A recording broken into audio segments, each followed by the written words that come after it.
Liebe Gäste, ein herzliches Willkommen hier am Matteotti-Platz in Ottakring, in dem wunderbaren St. Leitenbau. Wir, die SPÖ-Frauen, begrüßen euch sehr herzlich zum ersten Gemeindebaukonzert, das glücklicherweise in Ottakring stattfinden kann und glücklicherweise mit der großartigen Beatrix Neundlinger, die ihr alle kennt.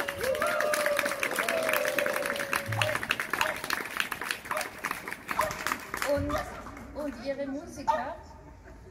Besondere Freude ist es, weil wir ja gerade im Wahlkampf stehen und es so wichtig ist, dass wir Politik mit Herz und Hirn machen und hier Musikerinnen stehen, die Musik mit Herz und Hirn machen, mit viel Humor. Auch bezeichnend, dass die Beatrix Neundlinger die Christine Nöstlinger singt, eine Urwienerin, die auch in Ottakring gelebt hat. Und bevor ich jetzt die Musikerin und ihre Musiker ankündige, darf ich noch ein paar wichtige Leute begrüßen. Und ich freue mich sehr, dass Sie da sind. Allen voran unsere Bezirksvorsteherin, die Stefanie Lamm, die jüngste Bezirksvorsteherin, die gerade ihre Tochter abholt. Sie ist eine Mutter von 2 Kindern. Wir begrüßen Sie sehr herzlich, liebe Steffi. Wir sehen Sie sicher noch. Herzlich willkommen. Sehr herzlich begrüßen möchte ich Ihre Stellvertreterin, die Bezirksvorsteherin, Stellvertreterin Eva Weißmann. Herzlich willkommen, liebe Eva.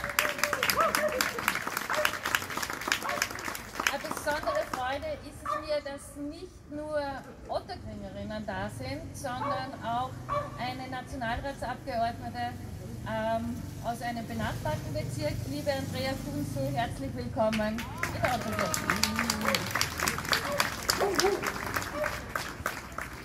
Und unseren Nationalrat, den auch jeder kennt, ehemaliger Stadtrat in Wien und jetzt Nationalratsabgeordneter für Ottakring im Parlament, lieber Christian Oksonitsch, herzlich willkommen.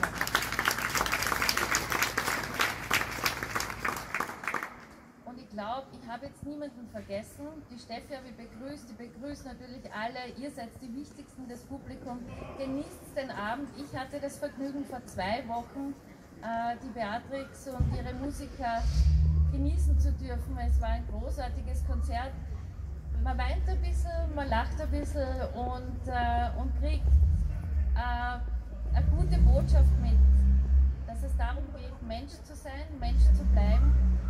Und es steht viel an. Wir haben am 9. Juni die Europawahl.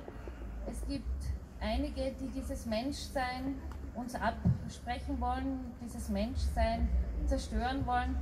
Schauen wir, dass wir die Richtigen wählen, auf der Seite der vielen Menschen stehen.